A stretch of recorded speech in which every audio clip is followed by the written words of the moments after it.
I wanted to ask you about if you got pulled out of the classroom for just being a child with autism, with Asperger's, and if you were pulled.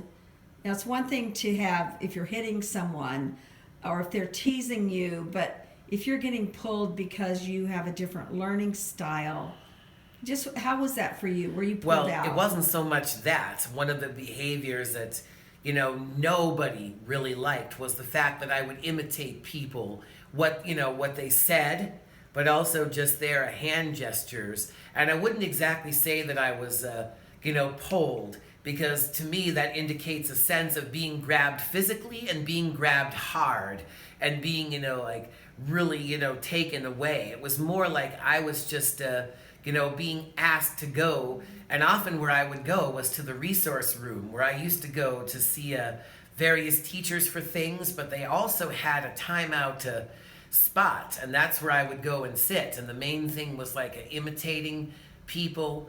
That was the main thing, but it was also not always wanting to cooperate and do what my one-on-one said. But so it was more like I would be taken there and I would be asked to come, but then I would, sit there. And I mean, there was a part of me that didn't like it, but on the other hand, there was a part of me that was, thinking I could sit there and listen to the women that worked in the resource room, their conversations and talking to each other.